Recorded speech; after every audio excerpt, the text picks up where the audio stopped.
AskReddit. Reddit. What happened at the wildest party you've ever attended? A friend happens to own this. She invited everyone for her 21st birthday party. We had baby quail as part of our 3-course meal in the Great Hall, which is essentially Hogwarts. They filmed part of Harry Potter and the Woman in Black in her house. It was a masquerade ball.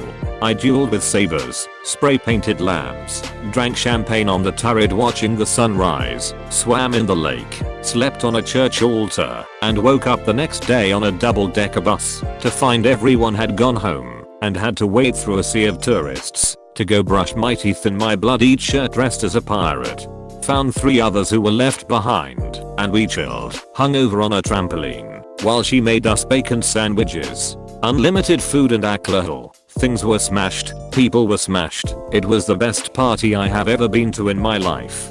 And here's where the expression party, like it's 1999, comes in full force. Here I am, in my flat party, in England, 1999. Someone threw a cigarette in my beer glass. I accidentally drink it, and I feel like I may have to bath. Both toilets are taken. I run from 1 floor down, outside the building, bathed my ass off in the garden on the left, and when I come around I see the neighbor's window open.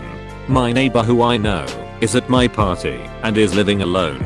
And someone has opened his window and entered. I go near the window carefully and see some bloke with a travel bag picking off valuables, a Dreamcast, some electrical stuff. I run back to my flat party and tell everyone there's a burglar at the next house. People call the police, but by then drunk mob rule mentality is taking over.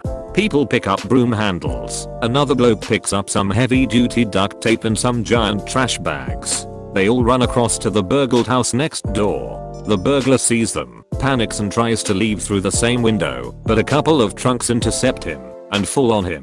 The rest arrive. The guy with the broom handle hits him once or twice, but not seriously. I doubt he even bruised him, but the point is the burglar's busted. He's so terrified of this drunken mob he doesn't even try to escape. He just lies down on the grass petrified. Then duct tape guy arrives. After some struggle we finally manage to tie his legs together, then his hands, then his arms, and in a fit of drunken stupor we get to fit the big trash bags around him, and we wrap him up like a Christmas present, the only thing out of the pack of bags being his head. He looks like a huge cartoon caterpillar. Then we tie him up even more, with everything we got. Someone even brought scotch tape and wrapped it around him just for kicks. The dude, being pretty tall, but thin and untrained as hell, is just sitting there, mumbling and shocked to be let go, and that he won't come back again. We all start cheering up again, when another guy has the fantastic notion to go to the all-nighter supermarket and buy a pack of rubber bands to wrap around Caterburglar, and we wait for him for about 10 minutes, starting to sober up. The police are still nowhere in sight. The guy who went to the supermarket returns not with rubber bands, but with some pretty heavy rope. Here is where I go up to my room to see if everything was alright, and when I return I see the rest of the party people having tied and raising the burglar upside down by his feet on a lamppost like a pinata. We kept him hanging there for about 20 minutes before the police arrived. By the time they arrived we had turned the speakers towards the street and were partying around the human caterpillar. I think somebody offered the dude some beer, but he couldn't drink it upside down. Editing in the police officer's reaction like a ninja boss, they asked us to turn the music down, which we did after a minute or two.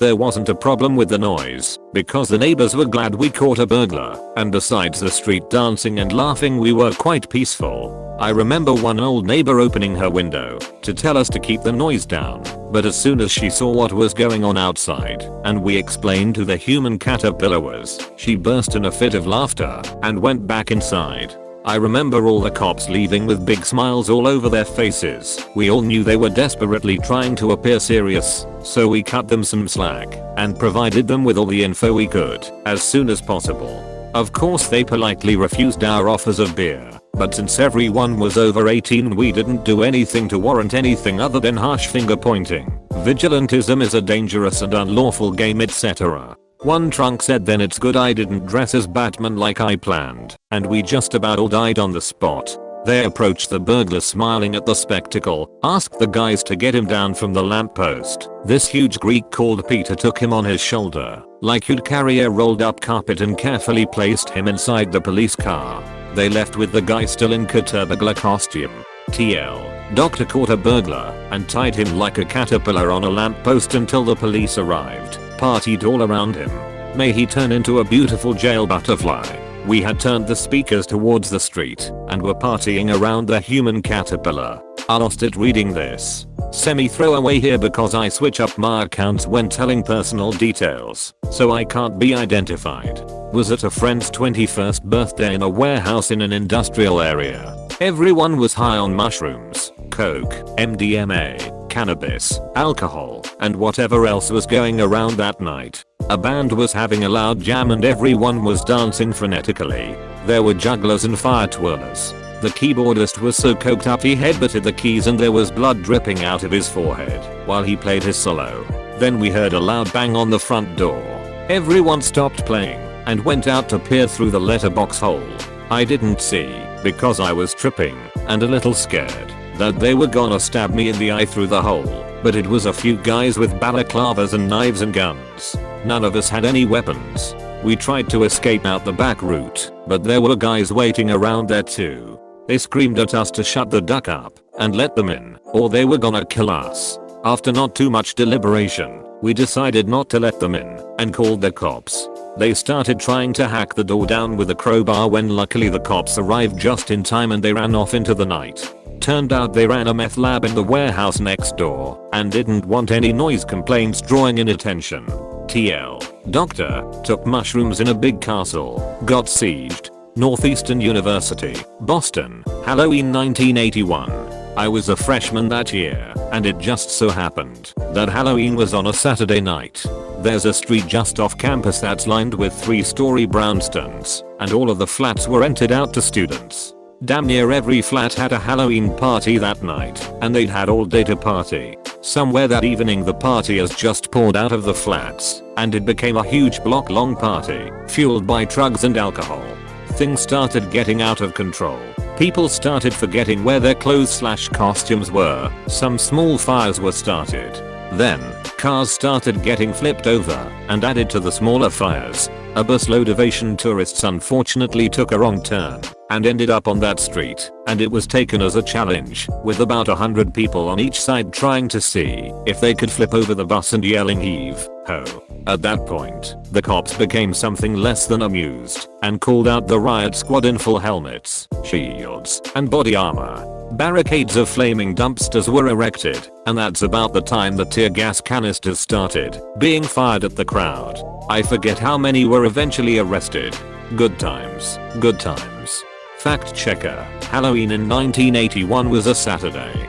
Whole story checks out. I went to a party at a friend's house in the middle of nowhere where a few people were dropping acid and everyone else was blackout drunk, except for the DDs like me. Needless to say, weird things happened. One girl was running around the yard hugging, sometimes humping, trees and naming their souls. A drag queen showed up, swilling gin straight out of the bottle. I look out the kitchen window at some point and a few guys from the party were herding my friend's cattle into another field through his yard.